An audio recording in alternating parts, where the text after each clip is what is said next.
Hello everyone, welcome back to How to Tutor. Today in this video, I'm going to show on how to save a Canva design using your mobile phone. So let's get started.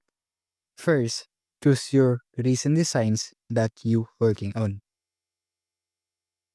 Then, at the top of your screen, you will see the three lines icon. Then tap it. Now, look for save. Then click save to save your design.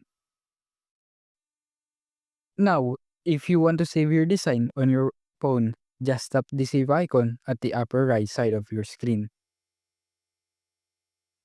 Then tap download to save it on your phone. And that's it.